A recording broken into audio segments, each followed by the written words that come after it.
यह एक thriller horror film है जिसे देखने पर भूत भी डर जाएगा। इसे अनगिनत दोस्तों द्वारा बचपन की छाया कहा जाता है। स्कूल में कहानी नारनमुड़ नामक स्कूल में घटित होती है। यह अफवाह है कि एक भयानक स्कूल नियम है जिसका उल्लंघन नहीं किया जाना चाहिए, और एक स्कूल कार्यालय भी है जहां सभी शिक्षक और छात्र नहीं जानते कि यह कहां है। लेकिन जब तक कोई छात्र स्कूल के नियमों का उल्लंघन करता है, स्कूल का रेडियो अपनी आवाज बनाएगा, उसे स्कूल कार्यालय में रिपोर्ट करने के लिए बुलाएगा, और सभी सहपाठी जो उनके नाम से बुलाए गए थे बिना किसी अपवाद के थे, या तो उन्हें छोड़ दिया गया और गायब कर दिया गया, या वे इमारत से गिर गए और मर गए।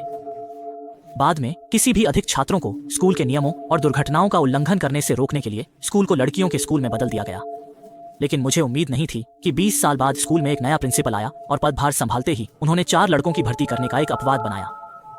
और यह शिक्षक फेंक जो उस समय सच्चाई जानता था, यह पता चलने के बाद कि प्रिंसिपल को मनाना बेकार था, सीधे पुरुष छात्रों को लंबे समय से परित्यक्त छात्रावास भवन में व्यवस्थित किया और उनके लिए लड़कों की एक अलग कक्षा खोली।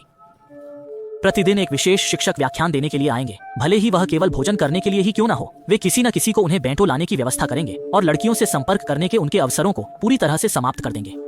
इससे उन चारों को निराशा हुई जो मूल रूप से सोचते थे कि वे स्वर्ग में प्रवेश कर चुके हैं। इस दिन वे चारों अंततः शारीरिक शिक्षा की कक्षा का इंतजार करने लगे, यह सोचकर कि अब वे अंततः रस्सी कूदने के लिए खेल के मैदान में जा सकते हैं। लेकिन यह स्वीकार नहीं किया कि उसे शिक्षक फेंक द्वारा कक्षा में छोड़ दिया गया था और हुला हूप के चारों ओर घूम गया था। आदि बहुत उदास था, इसलिए वह आलसी होने के लिए शौचालय में छिप गया। नतीजतन जब वह सिगरेट पीने वाली थी तो उसने गलती से सिगरेट केस को शौचालय में गिरा दिया। इतने में बगल से एक लड़की की हंसी आई। अरे वैसे भी मैं सिगरेट पीने के लिए एक जगह की तलाश कर रहा हूँ, मैं आपको एक धूम्रपान करने के लिए कहूंगा। लड़की ने विभाजन के नीचे गैप के माध्यम से सिगरेट पारित की और उसने कहा कि उसका नाम अज था, और उसने सोचा कि शारीरिक शिक्षा कक्षा में जाना उबाऊ था, इसलिए वह आलसी होने के लिए यहाँ भाग गई। आदि को दूसरी पार्टी बहुत प्यारी लगी, इसलिए उसने सिगरेट के डिब्बे पर अपना मोबाइल फोन नंबर लिख दिया। सिगरेट केस लेने के बाद अजी उठी और टॉयलेट से बाहर निकल गई। इसके तुरंत बाद आदि भी बाहर चला गया। हालांकि जैसे ही वह सिंक पर अपना चेहरा धोने वाली थी, अचानक हाथों की एक जोड़ी क्यूबिकल के ऊपर फैल गई जहां अजी अभी थी। फिर क्यूबिकल का दरवाजा धीरे धीरे खुला और मैंने देखा कि एक लड़की बेहद अजीब मुद्रा में अपना सिर बाहर निकाल रही है। चलना चलना। लड़की आदि को जल्दी से स्कूल छोड़ने की चेतावनी देना चाहती थी,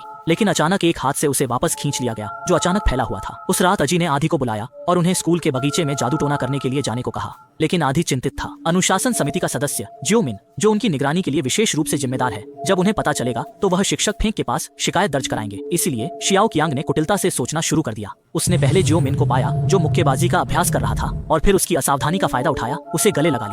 यह आह क्यूई है जो पहले से दीवार पर छिप गया और एक तस्वीर लेने का अवसर लिया। जियो कियांग ने जियोमिन को धमकी दी कि वह सोरोरिटी पार्टी में एक साथ जाए, अन्यथा वह तस्वीरों को जनता के लिए प्रकाशित कर देगा। जियोमिन केवल सहमत हो सका और बगीचे में उनका पीछा किया। लड़कियों में से एक रुचि से भरी हुई थी और उसने कुछ लोगों को परिसर में अजीब कहानी के बारे में बताया। कहा कि 20 साल पहले एक प्रिंसिपल थे जिन्होंने यहाँ फांसी लगा ली थी। जैसा कि सभी जानते हैं, जिस हेडमास्टर के बारे में उन्होंने बात की थी वह इस समय उनके ठीक ऊपर थे। बाद में अंजी और आदि पीने और चैट करने के लिए शिक्षण भवन के सामने आए। 11 बजे अजी ने शयनागार में लौटने की योजना बनाई, लेकिन आदि अभी भी इसका लाभ उठाने के लिए उत्सुक था, लेकिन अजी ने उसे लात मारकर जमीन पर पटक दिया। हालांकि अजी के जाने के कुछ ही समय बाद शौचालय में दिखाई देने वाली अजीब लड़की अचानक ऊपर दिखाई दी। आदि को लगा कि अजी जानबूझकर उसे डरा रही है, लेकिन अगले ही पल लड़की सीधे नीचे कूद गई। इसके तुरंत बाद लड़की सामान्य ज्ञान को धता बताते हुए एक मुद्रा में खड़ी हो गई और आदि को फिर से चेतावनी दी कि वह उसे जल्द से जल्द स्कूल से निकाल दे। लेकिन आदि सीधे स्कूल की इमारत में भाग गया क्योंकि उसे लगा कि यह सुरक्षित है, लेकिन उसे नहीं पता था कि उसके व्यवहार ने अभी स्कूल के नियमों का उल्लंघन किया है। पहली जांच और संतुलन, तुरंत परीक्षण के लिए स्कूल कार्यालय में जाएं।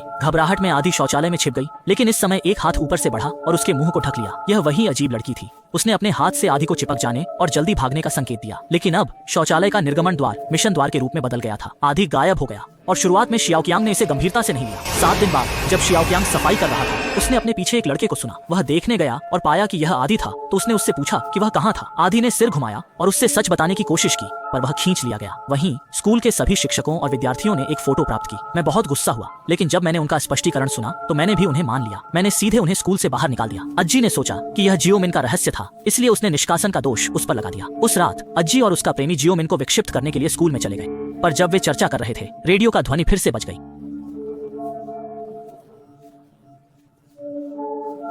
अंजी ने आवाज सुनी और दालान में चला गया, और अंजी यह जानकर भयभीत हो गया कि गलियारे के अंत में पतली हवा से बाहर एक अतिरिक्त स्कूल कार्यालय था। अजी डर गई और उसने जल्दी से अपने प्रेमी को वहां से चले जाने के लिए मना लिया, लेकिन उसके प्रेमी को लगा कि कोई जानबूझकर उन्हें डरा रहा है, इसलिए वह स्कूल के कार्यालय की ओर चल दी। जब उसने देखा कि यह एक साधारण कार्यालय है तो वह मुड़ा और अजी पर चिल्लाया, सिर्फ एक कमरा नहीं, क्या है भयावह।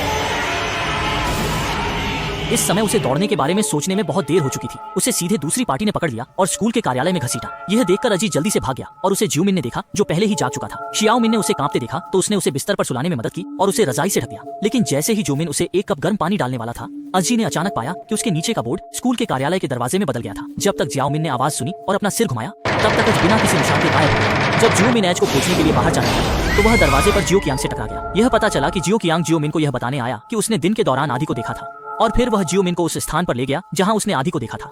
लेकिन पाया कि दीवार पर 2 और काली छाया थी और उनमें से एक बहुत ही अजी की तरह लग रहा था जो अभी अभी गायब हुआ था। इससे दोनों को अंततः समस्या की गंभीरता का एहसास हुआ, इसलिए उन्होंने कंप्यूटर पर स्कूल के बारे में जानकारी देखी। लेकिन गलती से स्कूल के नियमों के बारे में एक पोस्ट मिली जिसमें विस्तार से बताया गया था कि उन्हें प्यार में नहीं पड़ना चाहिए, अन्यथा यह विचित्र होगा। जब दोनों को लगा कि उन्हें अपने सहपाठियों के लापता होने की सच्चाई का पता चल गया है तो उन्होंने अपने मित्रों शाओमी और चार्ली को हाथ में हाथ डाले बैठे देखा और दोनों ने तुरंत उन्हें रोकने का फैसला किया। लेकिन तब तक बहुत देर हो चुकी थी क्योंकि स्कूल कार्यालय के रहस्यमयी निदेशक ने पहले ही उन पर अपनी नजरें गड़ा दी थी।